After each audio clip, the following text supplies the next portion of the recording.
fellow travelers, welcome to the 63rd level of the RPG Cave. I'm one of your hosts, the level 99 human archmage, Ryan Turford. I'm joined for the very first time on the show, in person, no less, by the level 99 half-elf assassin, my brother, Kyle Turford. Kyle, how's it going? Welcome to the show. Thanks for having me. Thanks for jumping in with me today. You know, thanks for filling in for Garrett as well, because, you know, we're recording this on the long weekend and we didn't want to do like a normal live show this week. And not only that, but, you know, ever since the beginning of the show, I've always wanted to do a show about today's specific topic, but there's no one I know who's ever played these games except for you, because you grew up with me. Yeah. So we both played these games together. So I thought this would be kind of the perfect way to get it all into all of that. But how, first of all, you know, I noticed you don't have a drink. You know, Garrett normally would talk about, you know, what his beverage is. So I can't even ask you because I know you're not drinking anything. Sorry to disappoint. Yeah, no beverage today. Yeah, that's okay. You know, you don't have a decaf with 2 Splenda like Sean or anything like that.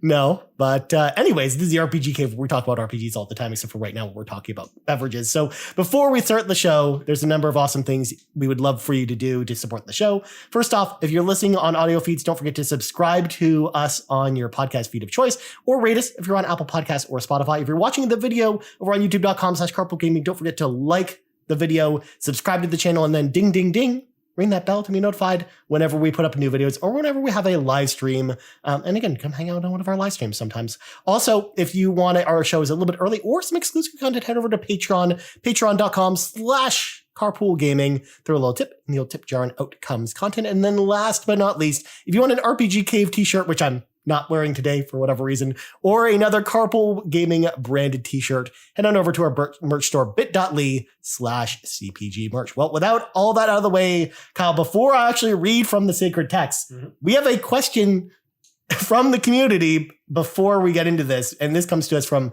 Kevin Ainsworth, aka the Muffin Mon on Twitter, who asked the question, "Hey Ryan, are we secretly related? My brother also is named Kyle and also loves Genshin Impact. Is he secretly leading a double life as both of our brothers?" Are you related to Kevin Ainsworth? You got me. Yeah, no, it's totally me. Clearly. You gotta have a secret family. I mean, it's the thing to do these days. Of course, which, you know, begs the question, well, Kevin, why haven't you told me about Lunar sooner? Like, why didn't you want to join in on our conversation? Because clearly you've played it before, because we have the same brother. Yeah.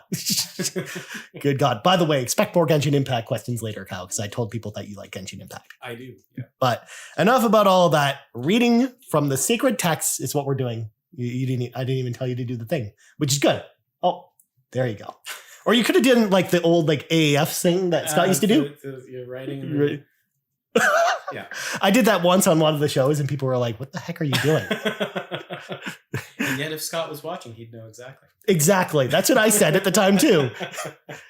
All right. Well, we got to talk about the Lunar series again. This is one of the shows that I've wanted to do since the beginning. In fact, you know, I kind of roped Garrett into the episode about working designs, where we talked about working designs of the company that did like the North American porting of the Lunar games, all the way back on like episode 3 or 4. And he was just like, wow, this was a real learning experience, because Ryan basically talked for an hour and I just kind of listened.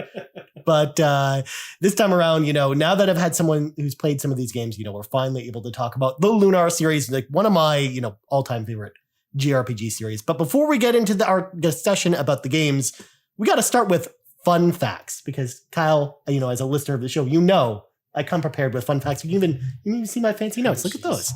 Yeah. So first off, there are currently 4 games in the Lunar series, but if you were to include all of these, the remakes and spin-offs and everything else, there'd be 9 games in total, because they basically remade the first game like 4 times now, of course. But the games themselves are developed by Game Arts, who is a company that y'all might know for other RPGs like the Grandia series, but they also are known for a bunch of shmups. Like back in the day, like a bunch of like arcade shooters and stuff like that. That was kind of their jam going into the Lunar series. So when coming up with the concept for the first Lunar game, you know, Game Arts, you know, they looked at other RPGs in the RPG landscape and they noticed that a lot of them really had stories, but they weren't like really well told, or the medium itself just didn't really support like good storytelling at the time.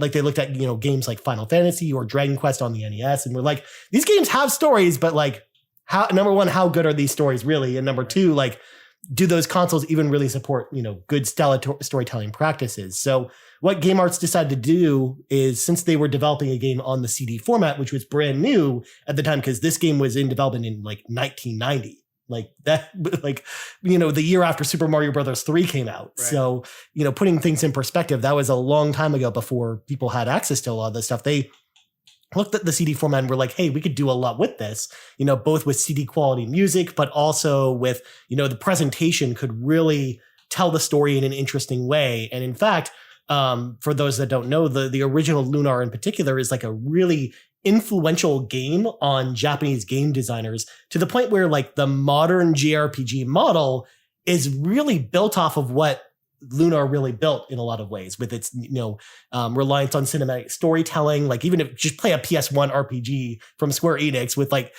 playing through the story, and then you've got the cinematics to help tell the story even further. Like that all came from Lunar, which is just kind of crazy to think about. So it was a really influential game, and just an important game, which again, just a lot of people in North America missed.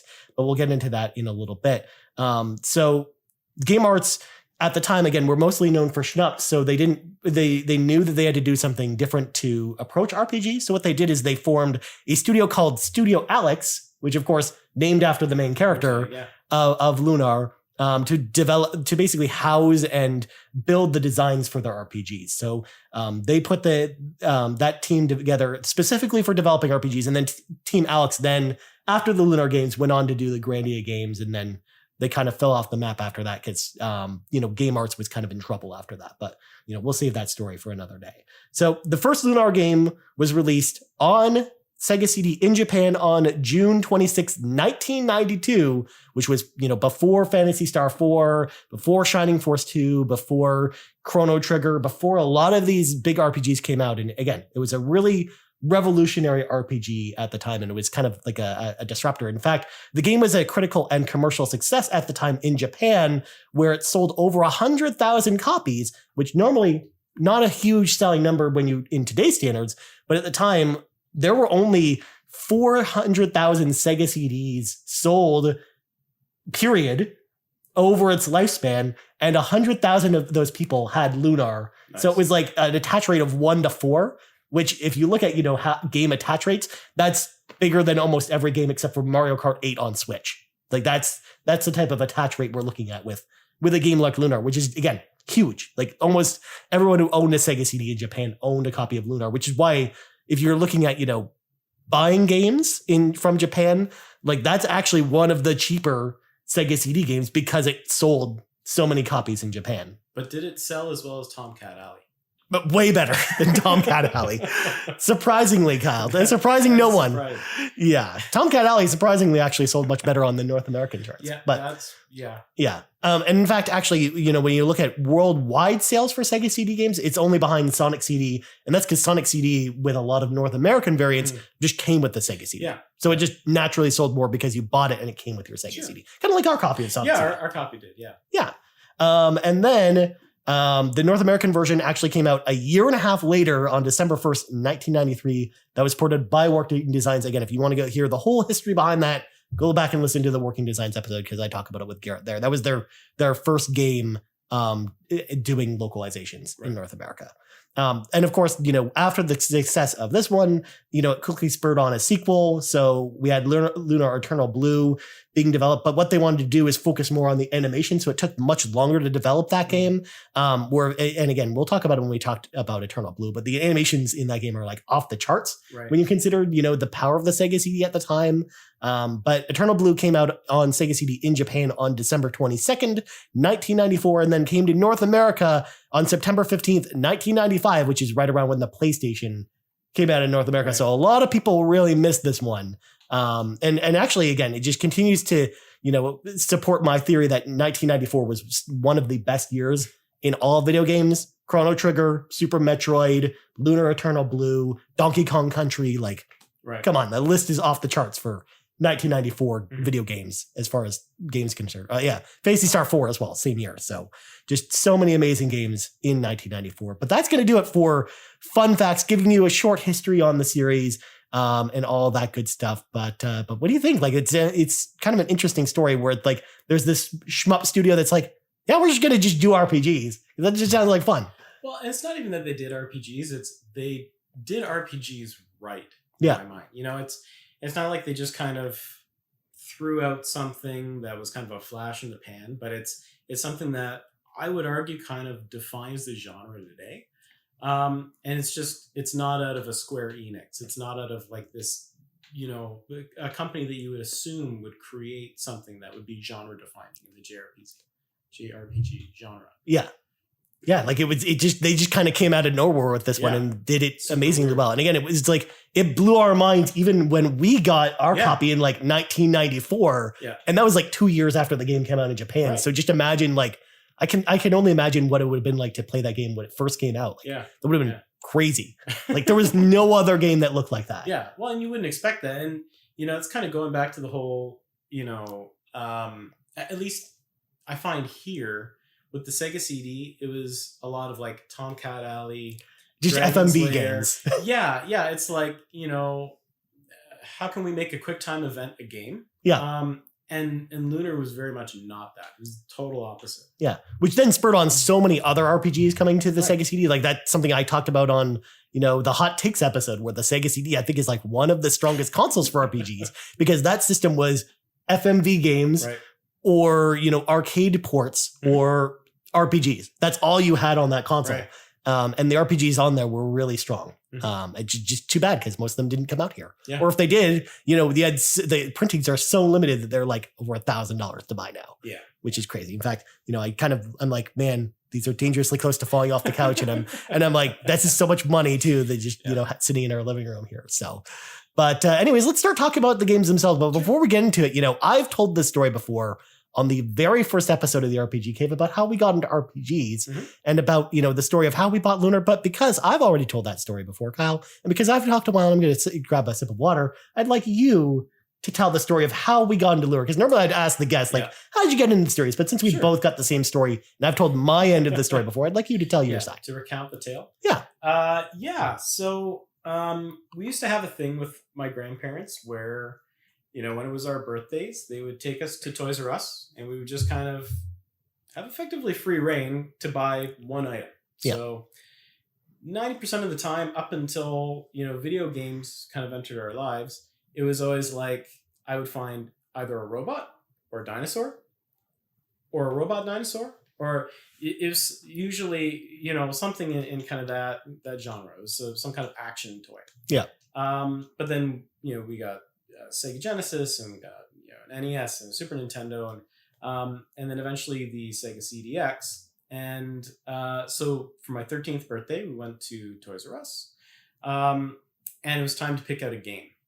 And at the time, because going back to my whole dinosaur thing, I was hankering for the new Jurassic Park game. Plus, Jurassic Park was huge for both of us. Oh, huge! Yeah. It's one of those like childhood defining movies that dropped when we were like, I was like 12, I think. Yeah, I was 10, right? So so it was nuts. And we saw it in the theaters, it blew up, it was huge. So we also had like a bunch of Jurassic Park toys and stuff.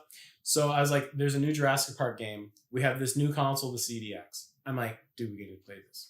We need this. So go into Toys R Us. They have one copy left. I'm like, oh yeah. So go ahead, get it, walk out with it. We get it home.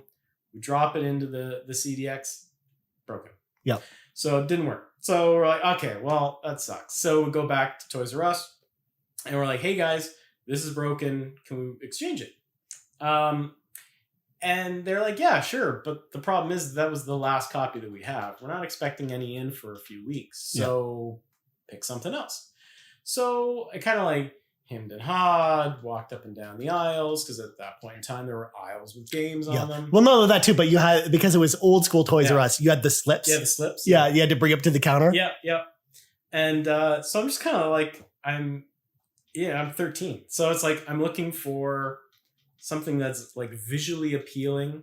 Mm-hmm. And growing up too, right?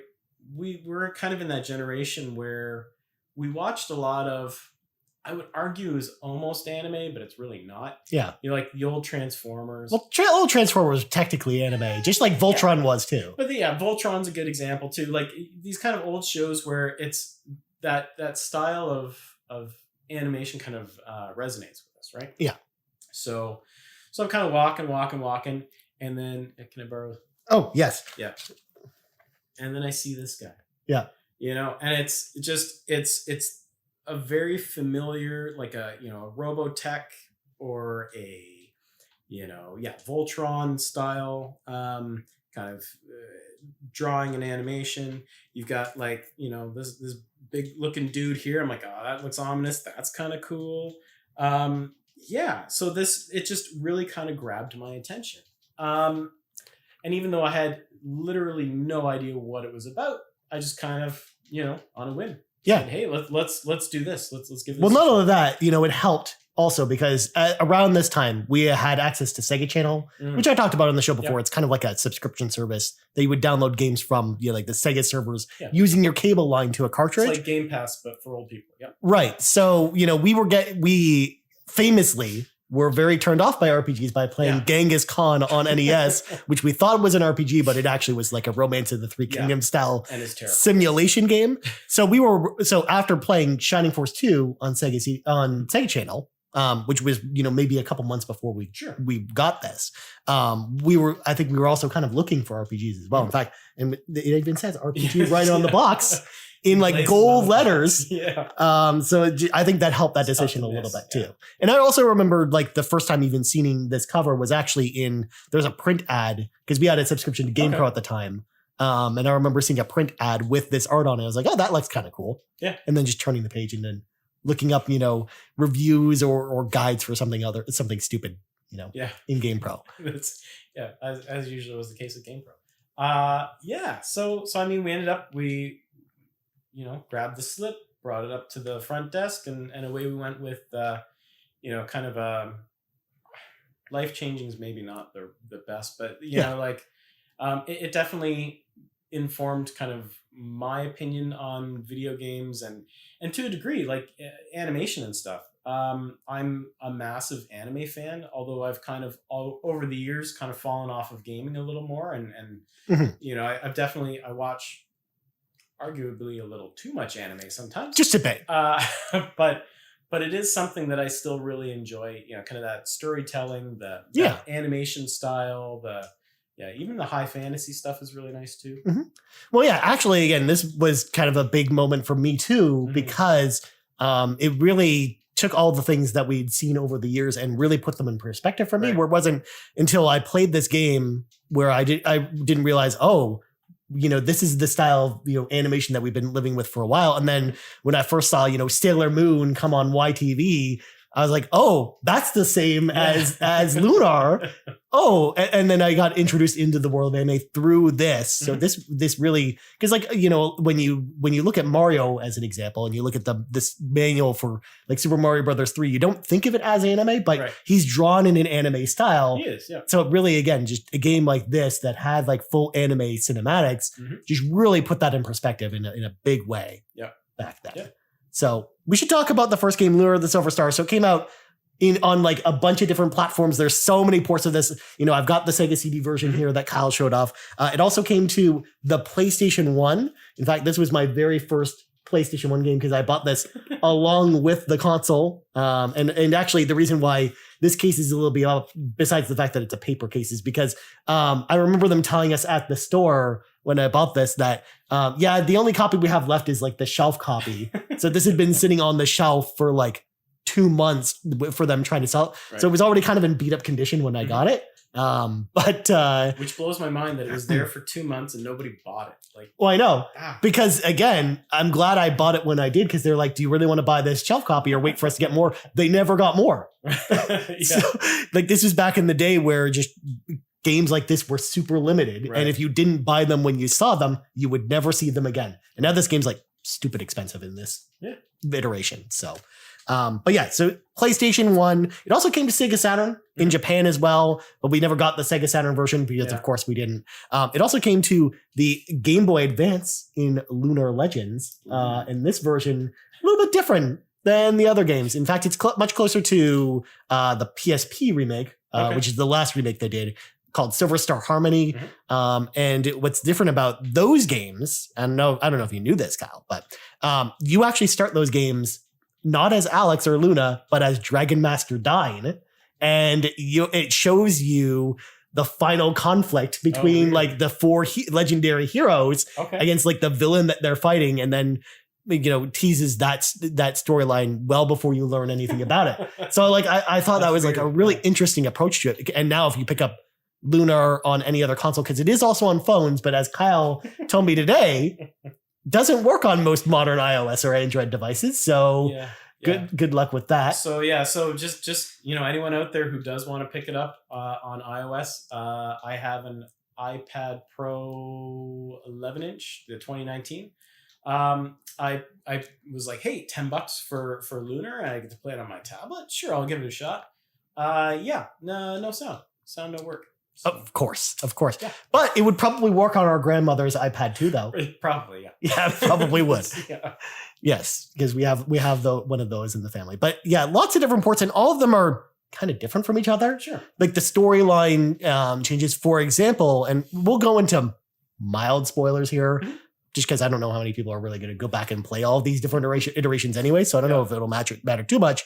But there's like a major point in the first like fourth of the first game on the Sega CD one where they decide the three adventurers decide to go to Meribia, like one of the port cities, and Luna is like deciding like, oh, I really want to go on this adventure because she's not really the adventuring type. In the Sega CD game, she doesn't go with you on the rest of your journey, and it's just Alex and Ramus on the boat together. But they changed that with the PlayStation 1 version and all the versions after that. Yeah, and it was still like add more content to the game. Okay, but it was still just like it felt really weird when you played it. I'm glad that you brought that up because I knew that this was coming up, right? So I went ahead and I broke out the PS1 version because I'd never actually played all the way through the PlayStation version because I'd already done the Sega CD. Yeah. And I'm sitting there and they're on the boat from Meribia, and then it's Luna, we're going away, see you later. And then she gets on the boat and I'm like, whoa, wait, what? I don't remember. Yeah, because she changes her mind. Yeah. She jumps on the boat. Yeah, which is so weird. And I'm like, okay, maybe I'm just misremembering stuff, but yeah, it sounds like I didn't. So yeah, no, it's completely different because then it totally changes, all of Alex and Galleon's relations in Vane. Right. It changes, the entire plot point because they wanted to actually make the game a little bit easier as well. Because if you remember, like the sewer fight in Meribia, you just have Alex and Ramus can't even hit the boss in the sewer. Yes. So like it's kind of Alex on his own pretty much. So. They wanted to make it a little bit easier by giving you Luna, who's like a healer that can also help the party at that time. Which is weird because I still find it kind of hard now, but I'm also it's hard for different reasons in the PlayStation version. Yeah. And we'll get into that a little bit, but let's talk about like the story and kind of like tee up what you're actually doing in this game. So you play as Alex, and the story itself for the most part is like a very tropey traditional style. Yeah. Fantasy story. He's kind of the chosen one. But I think that's on purpose too, though. No, I know. Yeah, because it does have a kind of some twists and turns to that. Even though some of them are very predictable, it's to throw off that formula at least a little bit. But so he dreams of becoming a dragon master who gets the power of these 4 dragons that are created by the goddess Althena to help protect her. That's kind of the story here. So it starts off where him and his sister Luna, or sister in quotations, because it establishes very early on that she's adopted. Right. She's his adopted sister. They decide to go on an adventure because their friend Ramus is like, hey, we'll get crazy rich by getting a dragon diamond. So that they all venture to the White Dragon's cave, and the White Dragon is like, oh, Alex, you have the green eyes, so that must mean, because apparently no one else in this world has green eyes except for Dragon Masters. So he's like, okay, you're going to become the Dragon Master now. So they sent off on a big journey for Alex to become the Dragon Master. And that's kind of like the plot of the game. Again, it's got very much the mysterious, sibling, like what's going on with them. It's got, the chosen one archetype. It's got, the big bad archetype. Like it's a very traditional story from end to end. But again, I like some of the plot points. And I remember like in the Sega CD version, specifically when playing it, like there was some stuff I saw coming, but some that I didn't. Mhm. And that it was like kind of full of surprises in that way, but it was really, really cool. And again, I liked the story, but going back into it now, it does feel very tropey. Yeah. You know, when you compare it to other RPGs, but that's just Mhm. just because we played a lot of modern RPGs. Well, and that's the thing too, right? Is, you know, was it tropey for the time? A little bit, probably. Yeah. But that, I think that was more anime tropes, less, you know, straight up JRPG tropes. Yeah. But I find too, one of the things that I really enjoy about that game is it has a sense of humor about itself. Yeah. It doesn't take itself seriously. I find a lot of games like, you know, like Phantasy Star was that way, right? Phantasy Star, it's like you're on the frontier and it's, you know, everything is super serious all the time. But then like and not to spoil things too much, but in Lunar, one of the first things you do is you get the dragon diamond, and the dragon's like, you know, it's made out of my fecal matter, right? Like, Yeah. why are you so excited about this? Yeah. But it's just one of those things that you can't help but laugh at it, and it's constantly poking fun at itself. Yeah. And a lot of that too comes from the translation done by Working Designs, Yeah. because they actually added a lot more humor to the story that was not in the Japanese version. There was some of that in the Japanese version of the story, but it wasn't like over the top in the way that the North American was a little bit, like to the point where, you know, Null, one of your companions who's like a flying cat, does like a Tootsie Pop, you know, reference because someone thinks he's an owl. So he's like, you know, just because I look like an owl doesn't mean I know how many licks it takes to get to the center of a Tootsie Roll Pop. Yeah. Which is super dated too, because it's like, I remember that, but like, people now don't remember if you're 20 and you're playing this now, you probably have no idea what that is. Yeah, let alone us talking about it just now. Yeah. But they also added like some pop culture references and stuff too. So there's you know, references to stuff that happened in the 90s that again, not everyone now will probably get. But yeah, a lot of those weren't really in the original version. And again, they did that even more in the PlayStation 1 version as well. So yeah, there's a bit. Yeah, they played with a lot of humor. But one of the things I love most about the original Lunar, besides the story, is the combat. I actually really like the combat a lot. I didn't like it as much in the PS1 remake. I actually think the combat, they kind of play with the balance too much because as you probably noticed going back to it, you probably use Alex's sword dance ability a lot. Constantly, yeah. It's because it's the most overpowered thing in that entire game. And it gets you through battles like super easily, but it's a double-edged sword because there are some bosses that are completely immune to it. Right. Which then, since they powered down a lot of your allies in favor of, you know, powering up Alex, right, those battles are like extra difficult when either the battles where Alex is missing from the party, which there are some of those later in the game, or just when the enemy is just immune to physical attacks and it can only be damaged by magic, like the bronze dogs, for example. Well, and it's strange that they went ahead and did something like that to try and force you to use the main character who's really kind of prominent.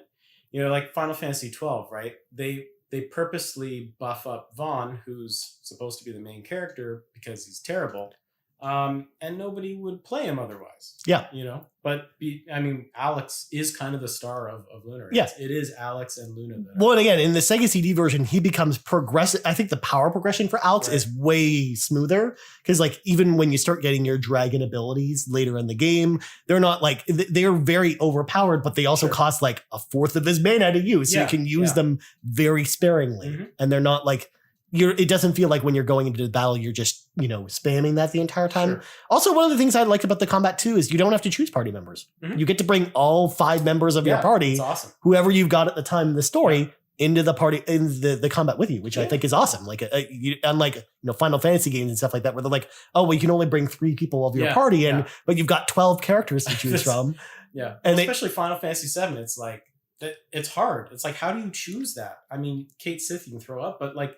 Most of the other characters in that game. The worst part about that too is that they don't level. Those characters don't level with your party either. Yeah. So like a lot of times you pick 3 people and they just spend the entire game in your party and you don't choose anyone else. Sure. Whereas a game like Lunar, again, I like the fact that you don't have to choose. You feel a closer connection to your party members that way. I feel.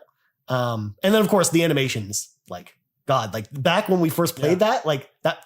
Blew my mind literally. Like they like fully animated cutscenes playing games like that in 1994 for us, which is when we got the game. Like it was incredible. Yeah. Like there wasn't anything else like it on the Sega CD. Yeah, so it's wild. Yeah. Although when you go back and watch the animations now from the Sega CD version, they're like very stiffly animated. Like there's not a ton of animation to them. It definitely, when they got to the second game, they refined that much more, to the point where there's like over an hour of cinematics in the second game on Sega CD. Do you think that's because they didn't know if it was going to be the runaway success it was in Japan? Or do you think that was just more of a frame rate acceptance? I think it was just the limits of their development budget at the time. I think more than anything. I don't think it was, them not thinking that this game was going to be a success. Okay. It was more just like, hey, we're a small company as it is, and we're making a subsidiary to then do this that's even smaller than that. Right. So I think they just had less people on that project versus the second one. Plus they just took their time with the second one. Like it took like 3 years to develop that one versus the first one, which took like a year and a half. Okay. So very, very different development pipelines for that as well. But also with the PS1 version as well, what they did with Silver Star is they actually removed random battles. Mm-hmm. So you could actually see the enemies on the map, kind of like Chrono Trigger, and you can interact with them that way. And then what was interesting about that is they also had it where, depending on the dungeon that you're in, sometimes you have to have the enemies, run into a pole to then knock down a boulder that then allows you to progress further. Like they use that, non-random battles to, create some interesting puzzles in the dungeons as well. Yep. Whereas in the Sega CD game, it's just like you're just running around the dungeon and there's not really a lot of puzzle solving there or anything like that. So it's a lot more of a simple experience. But yeah, overall with Lunar the Silver Star, the first one, like I still love it playing it today. Like I played it on stream during Extra Life last year, the Sega CD version, and loved it. It's still my favorite one, if I'm being honest, like even going back and, playing all these games later, because I just think the story flows better. It doesn't, overstay its welcome either, because it's a much shorter game. Right. Like you can finish the Sega CD one in less than 20 hours. Yeah. Whereas the PlayStation 1 game is like a 40-hour game and it feels like it doesn't need to be 40 hours. Right. I feel. And then the PSP one's actually interesting too, because that one, even though it has some extra content with the dying stuff I talked about at the beginning, that's actually a really good port too. But they the downside of that one is they made the combat way too easy in that game, where you can kind of just plow through it. Right. But it's also the version that probably like tell people today, unless you really want to get invested in, picking up a Sega CD today and then picking up, a copy of the game, which is like $1,000 investment if you want to do both of those. Probably better to stick with the PSP version. I think that's probably the best of the remakes, I think. Can you play that on Vita? You can play it on Vita. That's where I played it. Okay. Yeah. Because it's a digital game on the PlayStation Store. You can pick it up for $10. Oh yeah. No, that's perfect. Yeah, I think that's the best. That's probably like, because I know we got a couple questions about this later, but we got a bunch of question packs about Lunar, so we'll get into those later. But a lot of people ask like, where should you play it? Yeah. And I would say that Lunar Silver Star Harmony on PSP, if you have a Vita or a PSP, is the best way to go. Right. Otherwise, you're probably looking at emulation or, again, investing a lot of money and getting a Sega CD. If you're rich, go find a good Sega CD. Yeah. And then, Or again, in theory, you could do the PS1 version as well. It's not terrible. It's just not as good. I think like even stuff like the music, I think is even better in the Sega CD version versus the PS1 version. They just went with like just more generic sounding music. It just, I don't know. None of those songs from that game are like nostalgic to me. Okay. Even though is like the singing song in the boat, which I like. That was a nice addition. Yeah. Yeah. But like the intro song, it's just not good in that game. So yeah, that's why like that one's okay. But it's definitely my least favorite version is the PS1 version. Okay. But it also, again, had a fully animated cutscenes and stuff like that too. So a lot of cool stuff. And actually, I'll talk about this real quick because it's got one of the best packaging jobs of a PS1 game, because inside here, you not only have, the game on multiple discs, but we also have like the manual in like this hardbound kind of book that even has like, strategies and all the magic and stuff like that, which by the way, I've talked about this with Garrett on the show before, but notice, in the manual here, how there's actually, descriptions of what the spells do. In the Sega CD version, it just gives you the name of the spells, so you have no idea what any of them do. Figure it out. And you're just like, oh, I got a new spell called Bye Bye Air. What does Bye Bye Air do? But then, the CD, the CD thing itself is pretty awesome, like, because you've also got a cloth map with the game, as well as, the game on 2 discs. But then what was interesting was that it actually came with a soundtrack for the game, but also a video CD making of the game as well, which was, again, something that was really unheard of for PlayStation 1 games. Because Yeah. even, back then, we just didn't really have a lot of, behind the scenes stuff of games like we do now with a bunch of like modern games do. So it was interesting for them to kind of take the time with this and do kind of like a making of and stuff. I thought that's super cool. But Kyle, while I packaged this back up, I know you had some reservations about the cover. So what do you think about the cover for the PlayStation 1 version? So overall, it's a beautiful package, but I do have one gripe. The front image lets the cat out of the bag. Yeah. It kind of shows you, like as long as you kind of put 2 and 2 together, it's like, oh, so that's the big bad. Yeah. It's funny that happens to look like somebody at the beginning of the game. Yeah. Huh. Yeah. Okay. Well, good. It's just very spoilerific versus, again, the original cover, where the original cover is just like all the members of your party. It is. And then, the Magic Emperor up here, who's the big bad guy. like the Star Wars kind of poster Yeah. image. Yeah. Very, very different. And then I don't even know what they were doing with the Game Boy Advance one, because that's its whole other beast there. Nice. Don't play that one either, by the way. Even though as much as I love the Game Boy Advance, it's not a very good version of that game. But it's time to talk about the sequel that I don't know if you've ever played. I have never played Lunar 2, no. Yeah, so we got to talk about Lunar 2 Eternal Blue. And again, this one's actually in like a hard protected case for a reason, because this is a very, very expensive game. But so it came out in Sega CD, just like Silver Star did. But then it also got a PS1 remake as well in an even bigger box with more stuff in it. There's like, in this one, there's, you remember the game Guess Who, Kyle? Mm-hmm. So you know how they're the little standees for all the different, people from Guess Who? Sure. They kind of do that in this here with all the Lunar characters. That's weird. Lunar 2 characters, which is interesting. I don't want to pull those out because number one, there's like a bajillion pieces. Right, but number two, there's a bunch of spoilers on them too. Oh, okay. Which is just funny.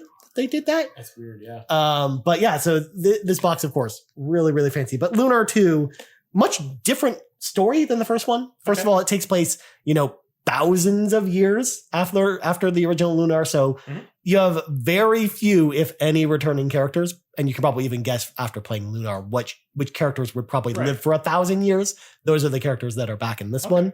But for the most part, you play as a new character named Hero, and he's like an archaeologist with his grandpa, and they live in this house in the middle of the desert. But one day they're greeted by a group called the Athena Defense Force, and they're asking his grandfather kind of how to get in this ancient tower, because apparently the tower is a transport device between Lunar, which is the mythical world that you're on, which is actually on a moon of a bigger planet called the Silver Star. Right.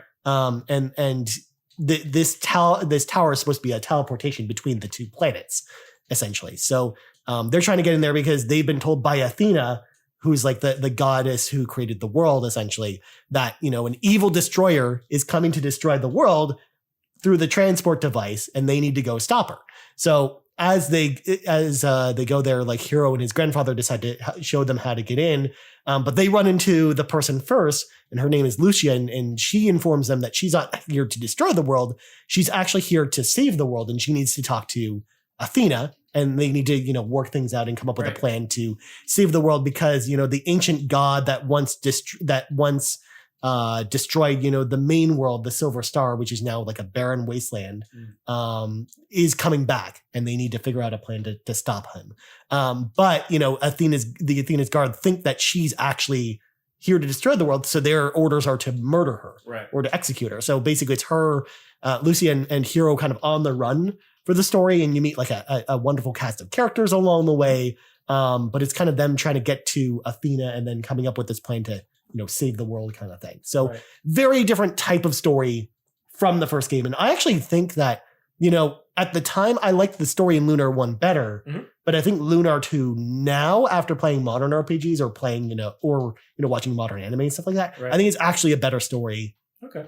Looking back on things. Now, is that like narratively or lack of tropes maybe in the second It's a little bit of both. I think the story is just a little bit better, a little bit more well written, because it did come out later, and I feel like they really were starting to find their chops storytelling wise with this one, and especially too because the writer who wrote both of these games, he hadn't really written for a video game before. Okay. And it was really like, I felt like he did a much better job narratively with Lunar 2.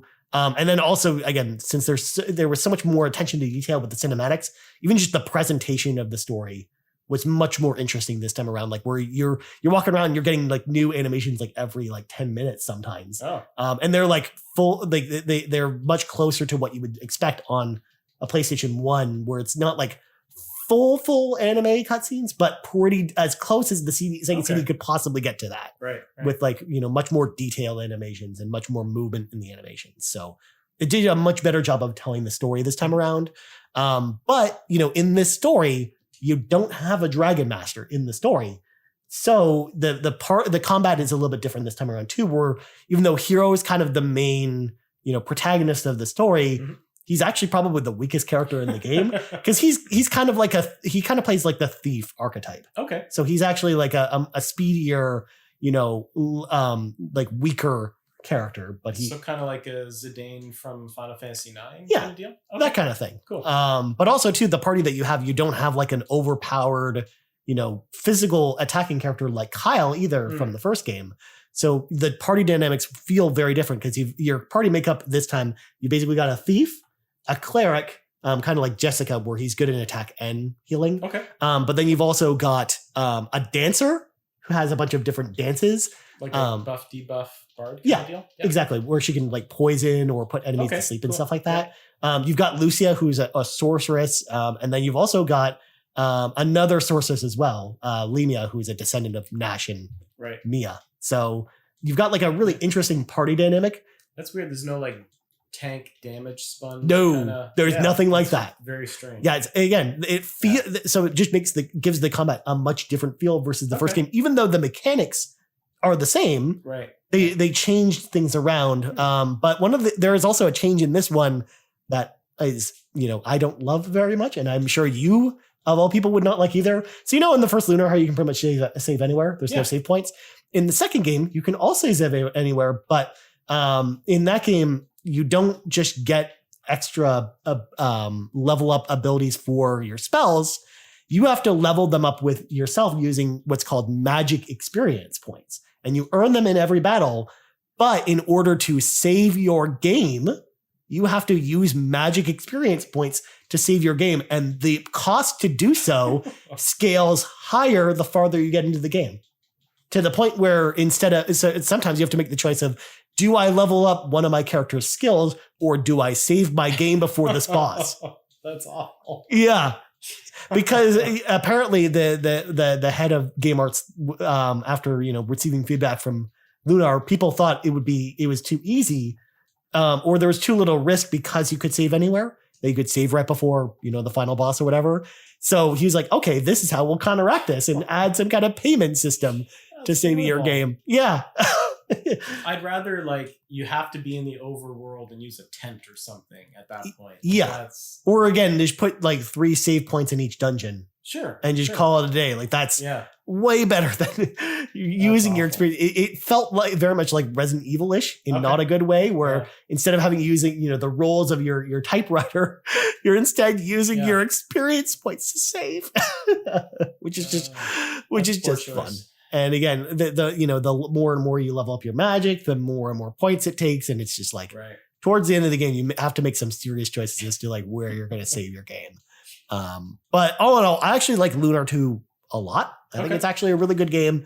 There are parts of it I don't like as much as the original. Sure. The music is just more generic in that one. It's just not as good. Okay. And again, the magical spell system, the leveling system is just okay. I don't really love that change to it. And they actually changed a lot of it for the better in the PlayStation 1 version, where in this version of the game, I think they remove they still have you level up the XP, but you can actually save anywhere again, which is nice. Yeah.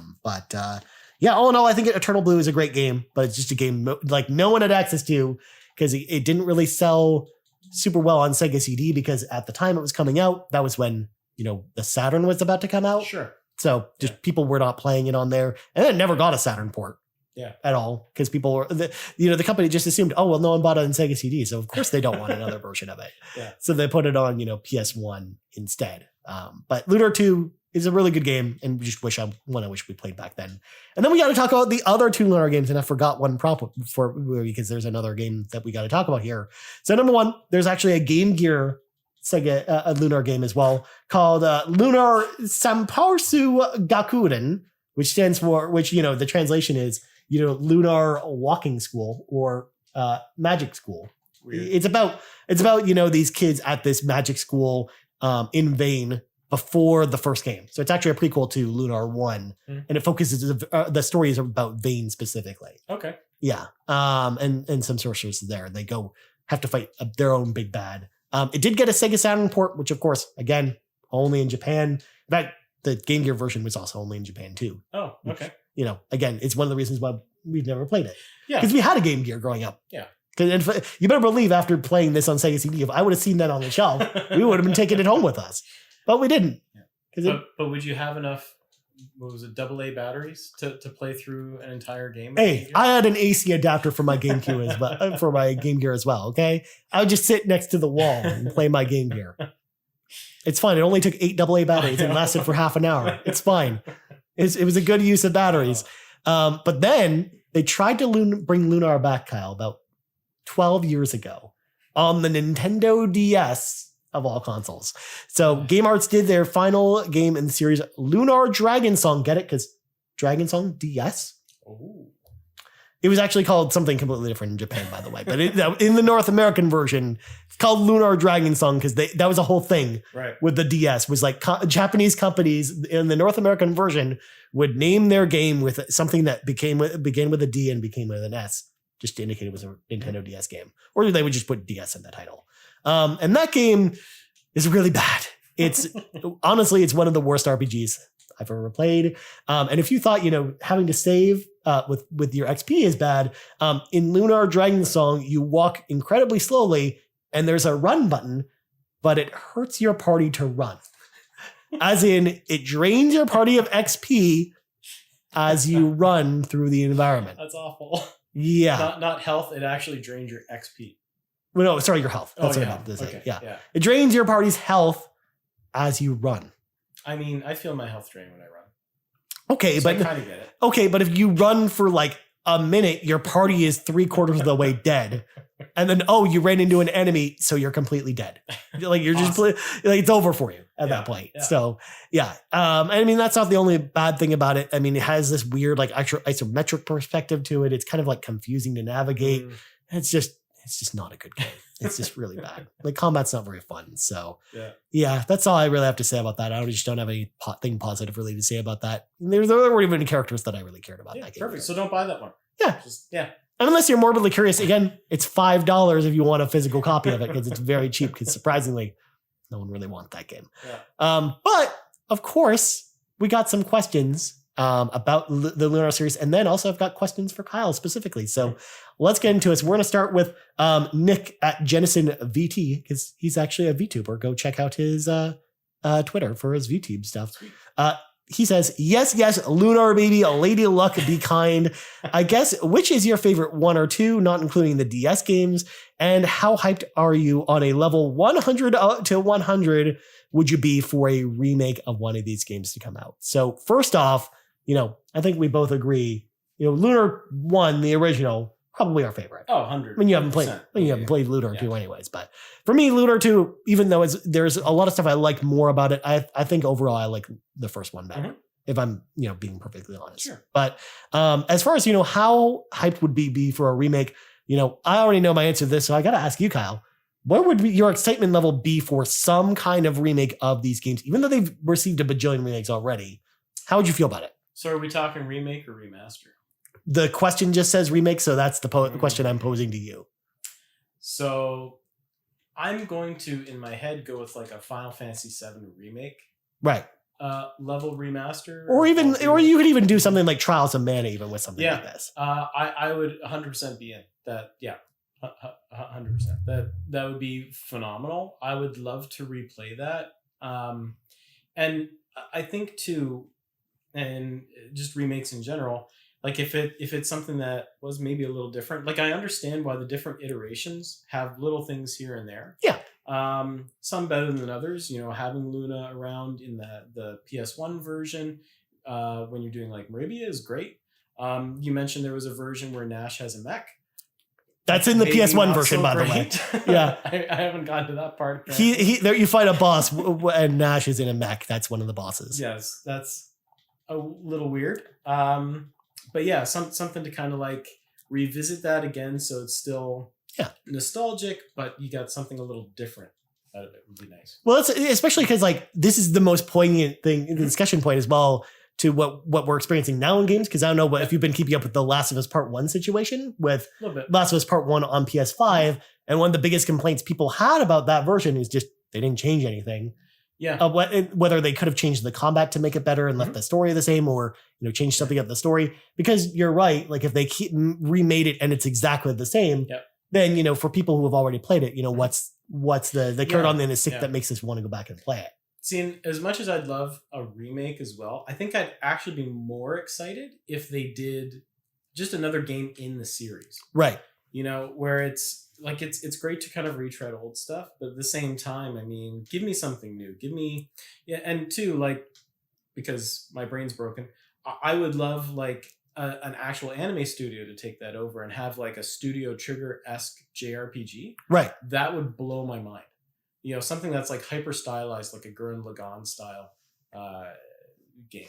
Yeah. Super cool. That would be interesting. Or like, if they're not going to go the remake route or a new game route, then the other thing I would want is just a collection. They don't need to do anything more than that. On a modern console would be super nice. Yeah. Even if they got a collection of the PS1 games, or PS2, or the Sega CD games, like that's all I would really want. If I'm being perfectly honest, like don't get me wrong, I would I would be hyped if they did a remake. I think that would be awesome. But they don't need to go down that route if they don't have to, or if they just don't have like a meaningful angle to go with it. Like, because again, if it's going to be the same as the previous remakes we've got, then just port those and make a collection instead. Yeah. But yeah, who knows? Because I actually like that's one of those things where like now Gung Ho Games I think owns the license to these now, and they put out like a Grandia HD 1 and 2, and I'm like that's cool and all, but I wish you'd do that with the Lunar games. Right. And they actually did like a poll before the Grandia games came out, and there's like, which series would you want us to do like a collection for? And the Grandia won the poll, so that's why they did the Grandia collection instead. But I'm like, man, if only they did the same thing with Lunar, I would actually be like super stoked for that. Yeah. But it's just one of those things where unfortunately we just haven't seen that yet, but we'll see. But this next question kind of ties into what we're talking about here. This comes to us from the most famous of all Seamus's, famous Seamus on the Discord, who says, what is the best way to play the Lunar games? We kind of answered that already, but I would say, all of them just aren't really accessible. Really just Lunar Silver Star story on PSP, or Silver Star Harmony, actually, I should say, on PSP, I think is the way to go. Yeah. Honestly. Especially if you've got a Vita or a PSP. Otherwise, you're looking at, again, emulation at this point. But then the rest of Seamus's question, would you like to see a remake of the Lunar games like Live Alive, or just a collection of games on modern consoles? So I didn't tie this one together because this specifically asked like if we want like a Live Alive style, like, HD 2D remake of it. Right. And I think if they were going to do a remake, that's what I would like to see more of versus the Final Fantasy VII kind of 3D style treatment. But what do you think? See, I kind of take it the other way. I'd like to see something more akin to like a Tales of game. Okay. Because I find Tales of, in my mind, is kind of the spiritual successor to more of a Lunar kind of thing. Like they have a lot of the dialogue between characters, which is good. There's kind of a good lighthearted localization, I find. And they do kind of like, you wouldn't necessarily need to make it an action RPG. I find almost too many RPG franchises are kind of moving in that direction. Right. And I think Octopath is a really good example of what you can do with a turn-based system. So yeah, I mean, something like that would be really cool. Take it more that Tales of route. Something more modern, kind of up to date. Because I don't see it being kind of like hinging on this pixel remaster idea. Like, something like a Final Fantasy VI.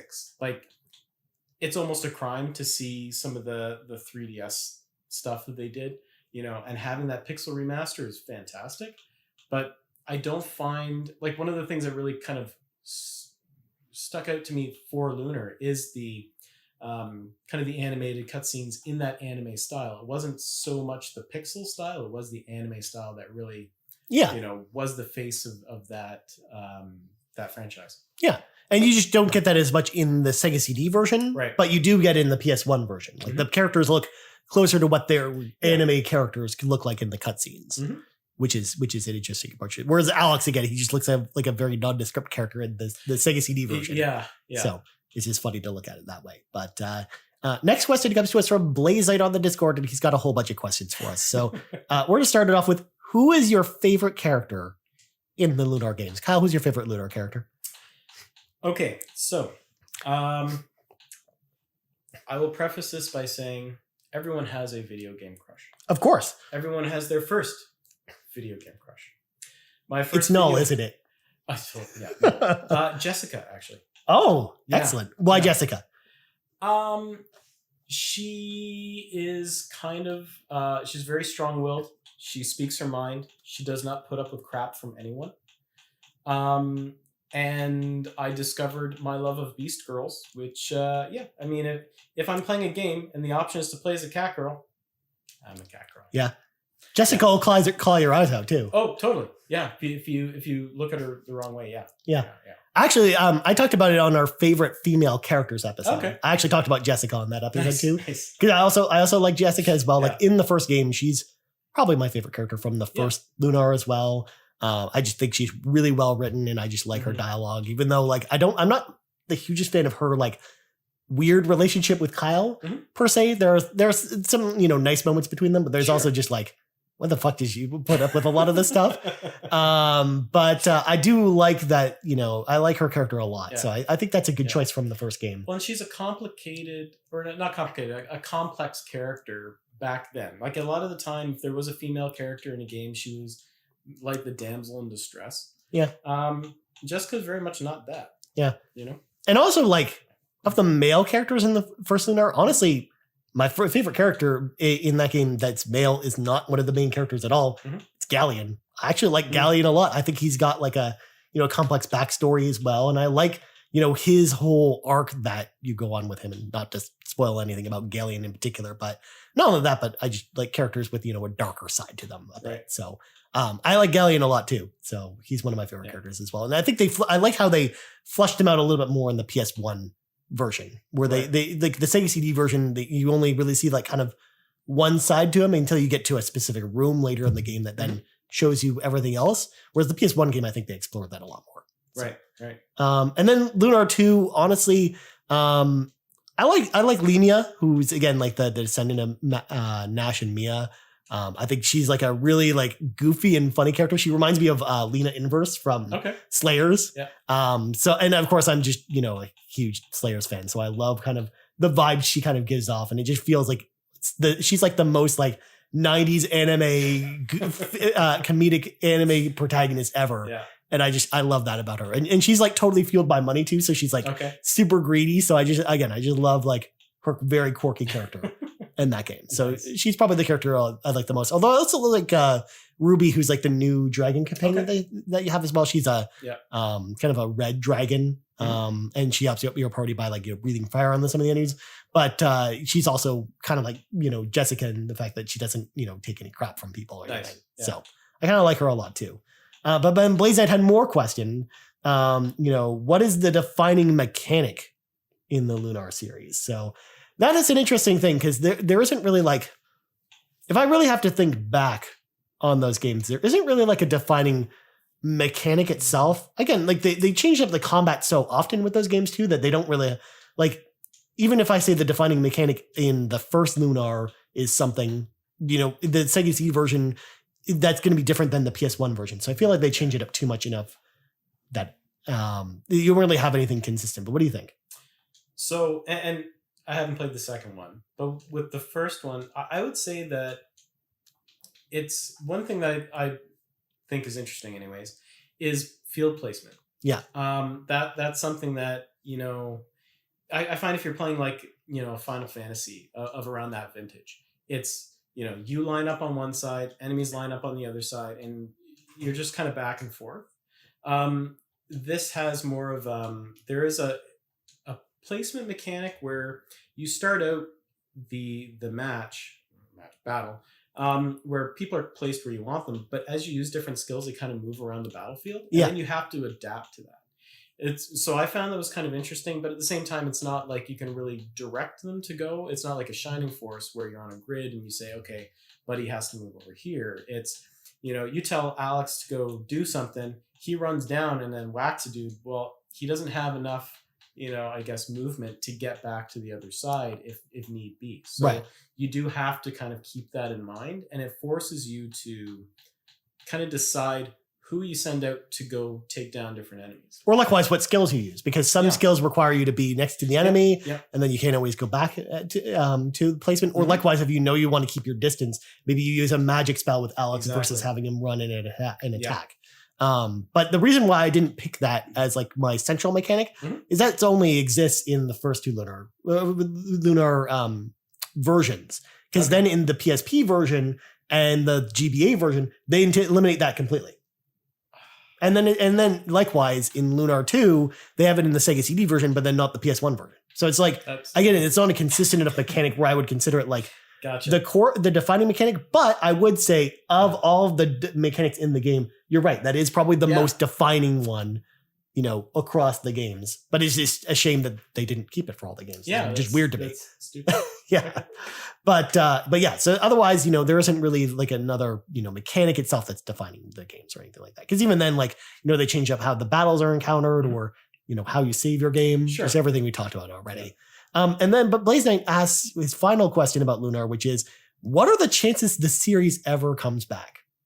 And I, unfortunately, am the bearer of bad news. Yeah. I don't think the series is ever coming back. And it makes me very sad to say that. In fact, it was very telling when we got the announcement of the Sega CD Mini 2, which I'm super stoked for because it's a cool mini console with a great selection of games. The Japanese version of the console has the two Lunar games in it, but the North American version does not. So, but do you get Tomcat Alley? No. You get why would you even buy it? Because it has Sewer Shark and Night Trap in it.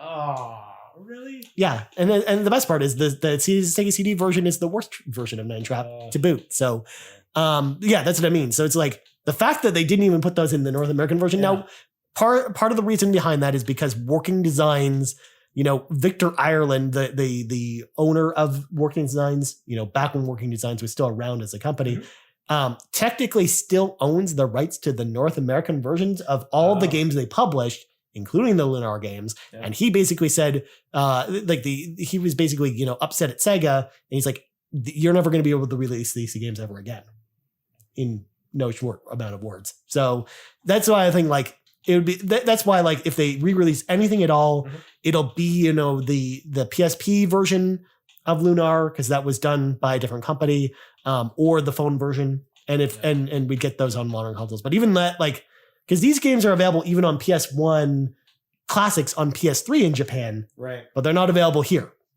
for that reason, because Working Designs did them. So it's just like, and even then, like, I don't Gung Ho Games, the company that makes these, they don't really make new iterations of franchises at all. They usually do re-releases, or they're a mobile phone company pretty much, for the most part. Yeah. So I just think chances of it coming back are pretty much dead in the water, which makes me very sad. Because I wish they would come back in some capacity, even if it's just a collection. But someone needs to tell this guy that the best way to get back at Sega is sell the rights to Sony and have Sony run with it.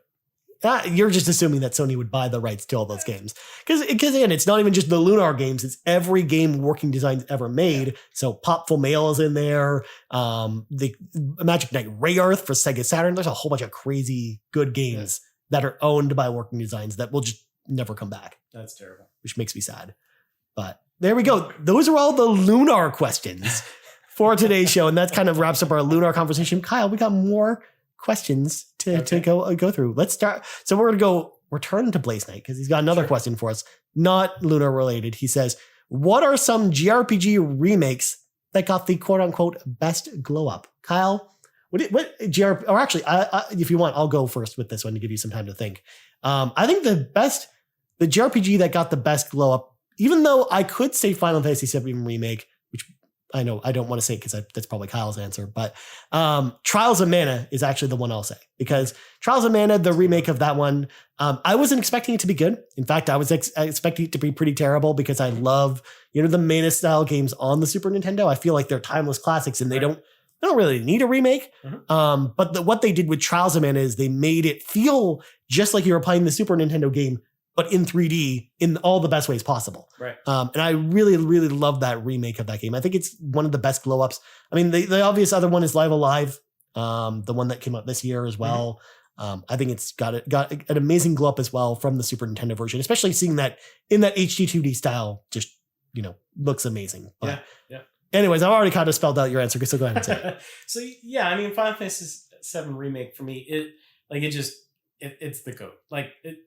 They did such a good job of, and it took them a long time to eventually get there. And I mean, I had some issues here and there with some of the stuff, but it was more like they'd have like weird rock textures and stuff where it felt like it was missing some polish when it first dropped, especially on the PS4. But just taking a beloved franchise and transforming it the way that they did, but do it in a way where you still, like, you're not replaying the original game per se. There are some kind of twists and turns and things are different. I know it's kind of divisive whether you like the whole crazy ghost things that are trying to keep you on the path of fate. And yeah. I know not everybody likes that. I thought it was a really great way of saying, we understand that there's already this story and this lore, but if we break away from it, tough. But we'll still, we're not pretending it doesn't exist. And they kind of hint too that Sephiroth and Aerith maybe know a little bit that we don't, that the timeline is supposed to go a specific way and that they're kind of diverging. So yeah, I think it's one of those things where I love that it's not just the same game but prettier. Right. Yeah. And again, this is one of those things where, some people like it, like that about it, and some people just didn't like it. In the same way that, some people didn't like how Trials of Mana didn't try a bunch of new things, and it was sticking really close to the old game. But, I might argue, I think it works better in that scenario because Trials of Mana was a game that never came out in North America. Sure. So most people were playing it for the first time, were playing it there. Yep. So it made more sense to do it in that route. Whereas again, Final Fantasy VII, you're right. Like, even though I personally would have rathered, because I just prefer the original story over what we got in the remake. That's why I would have loved if they stuck with what was there. But I understand why they did it. Yeah. And I mean, I can't fault them for it. It's more of my problems with that game are with, some of the annoying combat mechanics that I just don't like the staggering system and stuff like that, versus the story itself. Okay. But yeah, that's fair. Or just the filler content too. There's a lot of filler in that game. There is a lot of filler where they wanted to pad it out. Yeah. And a lot of that fell out of place for me more than what they changed with the story. But moving on, we got both Naga Chaka and Quagmire who asked the exact same question over on Discord. Okay. And this question is specifically for Kyle, they say. Okay. What is the best RPG of 2022 so far, and why is it Xenoblade Chronicles 3? Now, first of all, to preface this, I don't think you've played too many RPGs that have come out this year specifically. No. So I'm going to open up this question and say, what's the best RPG you've played this year? And why is it Xenoblade Chronicles 3, apparently? Which neither of us have played, by the way. No. Just in full transparency. Yeah, full transparency, yeah.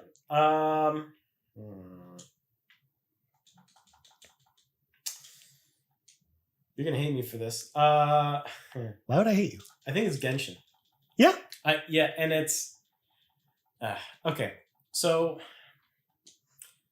Genshin is interesting because when it first dropped with the 1.0 a couple years ago, the story was like, okay, so we have this idea for a gacha system. Now let's bolt a game on it. Yeah. The narrative has changed considerably over the last couple of years. So with the Inazuma arc going through that, the storyline was much more fleshed out. You had characters that had actual motivations and narrative and backstory. And then Sumeru just dropped, and that's kind of the 3.0. So I've been playing through that. And again, it's, there's a great deal of kind of world building being done there. And it's not just, a gotcha game with like stuff bolted on it, like Tower of Fantasy. Right. Feels. So your real answer is Tower of Fantasy because it actually came out this year. Gotcha. Yeah. But yeah, no, I mean, I kind of expected that you know, the second I opened it up. So, but yeah, I mean, that's just the same as me talking about, you know, how Endwalker was my favorite game last year. So it kind of has the same vibes to it. Yeah. It's like, it's these ongoing things that, I don't know. They just get better over time. They do. Yeah. Well, and I guess that's the nice thing about, you know, like an MMO or these kind of live service games. Yeah, live service game. You can build something out from you know, kind of humble beginnings, as long as you can get people invested in it. Mm-hmm.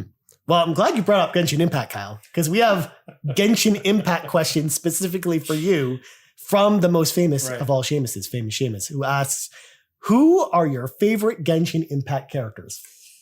Ooh. So I'm mostly a Eula main. I like, you know, waifu hits things with big stick. Seems fair. So that, yeah. Sean Capri would appreciate that hustle, by the way. I'm not a precision player. You know, there are a lot of people who are really good with like the bows and stuff, and I'm terrible at that. So yeah, I like to freeze things in place, and then I like to hit them with a big stick. So yeah, Eula is probably my main. I really like Yoimiya as well. She sets things on fire, and she reminds me of like Marin from My Dress Up Darling. Okay. Yeah. She's the Genki girl kind of. I understood that reference. Sure. I'm so happy right now. Because Yeah. I don't know anything about Genshin, so I just you know. You should. It's so good. Yeah, but I'm too busy playing, you know, other stuff. Yeah, that's probably good. I mean, again, we're recording this the same week where I'm putting out like 3 game reviews, and I'm just like, I wish I had something else to play. Yeah. But then Famous Seamus continues with another follow-up question for you, which is, what are your thoughts on the 3.0 update, and what are you hoping for them to do in the 3.1/anniversary update? So, I mean, free 5-star for the anniversary would be nice. Oh. But I doubt it. No, I'm enjoying the 3.0 update so far. Sumeru is looking very cool. The thing with 3.1 I'm actually looking forward to is I want to see what kind of mechanics we're going to get with Desert Warfare.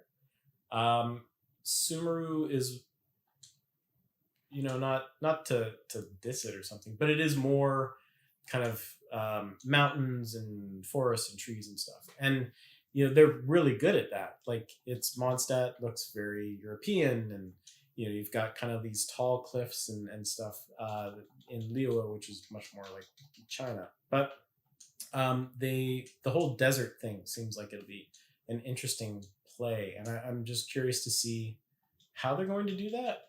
Because I played Black Desert for a long time.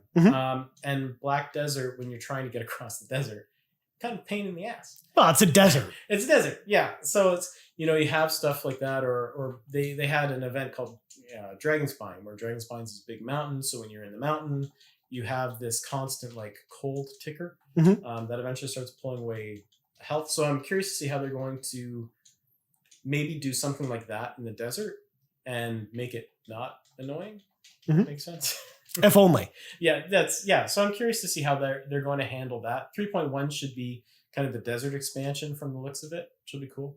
And Candace looks legit, so that'll be cool. Nice. Well, that does it for all of our questions, and that does it for this week's show. But before we go, Kyle, can people find you on the internet anywhere? I don't think so, but honestly, no. Yeah. I scrubbed my social media for the most part, so yeah. Yeah. At some point, we need to get you on the Discord with us at least. But as for me, you can find me on Twitter at Ryan Turford. I'm actually tweeting again, so you can hang out over there and see me over there. Or you can check us out on Twitter at Carpool Gaming. You also find us right here on YouTube, youtube.com/Carpool Gaming, as well as on podcast services around the globe. So for Kyle Turford, I'm Ryan Turford. This has been the level 63 of the RPG Cave. I almost forgot how to do the intro. And we're out. Later. The RPG Caves Mana is powered by patrons over at patreon.com/carpoolgaming. And we want to say thank you to all of our ultimate producers, starting with Tony Baker from the Quest for Pixels podcast. Please subscribe to them over on youtube.com/Quest for Pixels today. Dallas Ford, the co-host of The Blame Game. Support Dallas over on YouTube and get those guys up over 100 subs. Emily O'Kelly, Trucker Sloth, Robby Bobby Miller, Johnathan Brown, whose new album In My Element is available now on Spotify and Apple Music. Lee Navarro, the fearless leader of the Phoenix Overdrive Extra Life team, and Skinny Matt, who's currently hosting Carpool Gaming Community Game Nights. Please follow him over on twitch.tv/skinnymatt.